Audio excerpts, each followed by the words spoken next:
Flipkart లో నేను face చేసిన ఒక స్కామ్ గురించి ఈ వీడియో ఉంది. సో మీరు కూడా నాలాగా మోసపోకుండా ఉండాలి అంటే జాగ్రత్తగా ఉండాలని చెప్పేసి ఈ వీడియో రికార్డ్ చేస్తున్నాను. నాకు తెలిసి మీ ఫ్రెండ్స్ కూడా చాలా మంది ఫ్లిప్కార్ట్ యూజ్ చేస్తుంటారు. సో ఏదో ఒకటి ఆర్డర్ పెడదామని చెప్పేసి ఫ్లిప్కార్ట్ యూజ్ చేస్తుంటారు. అలాంటి వాళ్ళందరికీ ఈ వీడియోని షేర్ చేయండి, ఎందుకంటే నాలాగా మోసపోకుండా జాగ్రత్త పడతారు. అలాగే ఈ వీడియోకి ఎక్కువ లైక్స్ ఇవ్వండి, ఎక్కువ హైప్స్ ఇవ్వండి, ఎక్కువ మందికి షేర్ చేయండి. సో దట్ ఇలాంటి స్కామ్ గురించి చాలా మంది తెలుసుకుంటారు, చాలా మంది ఇలా స్కామ్ కాకుండా జాగ్రత్త పడతారు. సో ఇంకా విషయానికి వస్తే కనుక నేను రీసెంట్ గా HP కంపెనీకి సంబంధించి 14 ఇంచ్ ల్యాప్టాప్ అనేది 80,000 రూపీస్ కి ఆన్లైన్ లో ఆర్డర్ పెట్టాను ఫ్లిప్కార్ట్ లో. ఈ ల్యాప్టాప్ నాకు నిన్న ఈవినింగ్ అనేది డెలివరీ చేశారనమాట. నిన్న నైట్ నేను ఈ ల్యాప్టాప్ ఓపెన్ చేస్తే కనుక ఫస్ట్ ఆన్ అవ్వలేదు. దాని తర్వాత నేను ల్యాప్టాప్ కి ఛార్జింగ్ లేదని చెప్పేసి ల్యాప్టాప్ ఛార్జ్ చేసిన తర్వాత ఆన్ చేశాను, ఆన్ అయింది. సో నిన్న నైట్ మొత్తం నేను సాఫ్ట్వేర్స్ అప్డేట్స్ అనేది చేసుకున్నాను అనమాట. మార్నింగ్ నేను ల్యాప్టాప్ ఓపెన్ చేసిన తర్వాత నాకు ఎందుకో కొంచెం డౌట్ వచ్చి,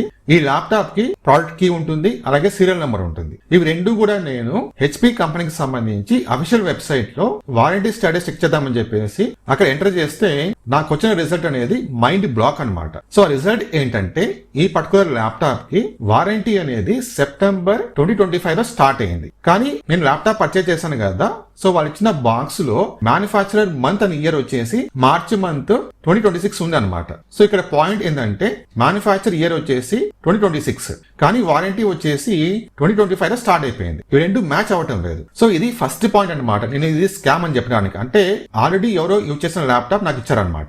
ఇప్పుడు మీరే చెప్పండి, ఫ్లిప్కార్ట్ వాళ్ళు నాకు స్కామ్ చేశారా లేదా అని చెప్పేసి. ఓకే, ఇది ఫస్ట్ పాయింట్. తర్వాత సెకండ్ పాయింట్ వచ్చేసి, ఎప్పుడైతే నాకు ఈ వారంటీ ఇష్యూ వచ్చిందో ఈ ల్యాప్టాప్ అనేది రిటర్న్ చేద్దామని చెప్పేసి అనుకొని ఫ్లిప్కార్ట్ యాప్ యూజ్ చేసుకొని అక్కడ నేను రిక్వెస్ట్ చేశాను అనమాట. సో నా రిక్వెస్ట్ అనేది రిజెక్ట్ చేశారు. ఎందుకంటే ల్యాప్టాప్ అనేది బానే ఉంది. సో ఫ్రంట్ సైడ్ కావచ్చు, బ్యాక్ సైడ్ కావచ్చు, బానే ఉంది, అంతవరకు ఓకే, నో ప్రాబ్లం అనమాట. కానీ వారంటీ ఇష్యూ ఉంది కదా, ఇది చాలా చాలా ఫ్రాడ్ కదా అసలు. బాక్స్ పైన ఏమో మ్యానుఫ్యాక్చర్ వచ్చేసి మార్చి మంత్ 2026 ఉంది, కానీ ల్యాప్టాప్ పైన ఉన్న ప్రోడక్ట్ కి అలాగే సీరియల్ నంబర్ మనము అఫీషియల్ వెబ్సైట్ లో చెక్ చేస్తే వారంటీ అనేది 2025 లో స్టార్ట్ అని చెప్పేసి చూపిస్తుంది. సో ఇంత ఫ్రాడ్ చేయకూడదు కదా.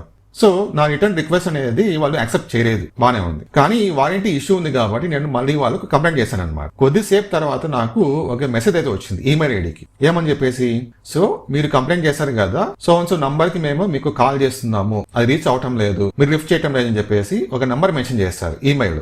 అసలు ఆ మొబైల్ నంబర్ నాదే కాదు, అది వేరే వాళ్ళది అనమాట. అంటే ఇది సెకండ్ పాయింట్. ఆల్రెడీ ఈ ల్యాప్టాప్ ని ఫ్లిప్కార్ట్ లో ఇంతకు ముందే సెల్ చేశారు, అవునా కాదా మీరు కామెంట్ చేయండి. కాబట్టి సో పాత డేటా ఏదైతే ఉంటుందో, ఆ మొబైల్ నెంబర్ ఉంటుందో అదే నంబర్ వాళ్ళు నాకు చూపించారనమాట. ఈ నంబర్ మేము కాల్ చేసాము, మీరు రెస్పాన్స్ చేయటం లేదని చెప్పేసి. సో నా నంబర్ వేరే నంబర్. ఇది సెకండ్ క్లారిటీ. ఈ ల్యాప్టాప్ ఆల్రెడీ వేరే వాళ్ళు యూజ్ చేస్తారని చెప్పేసి నేను ఈ రెండు పాయింట్స్ బేస్ చేసుకొని నాకు స్కామ్ జరిగిందని చెప్పేసి 100% అనుకుంటున్నాను.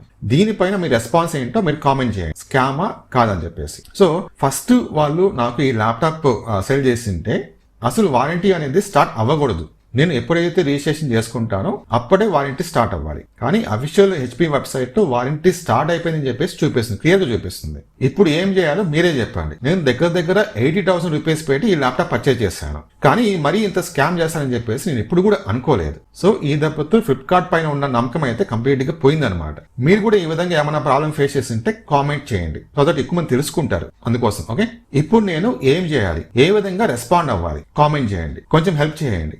ఎందుకంటే అమౌంట్ అనేది చాలా ఎక్కువ కదా, 5,000 10,000 కాదు, 80,000 రూపీస్ అనమాట. సో నా రిక్వెస్ట్ ఏంటంటే ఈ వీడియోకి మాక్సిమం లైక్స్ ఇవ్వండి, మాక్సిమం షేర్ చేయండి.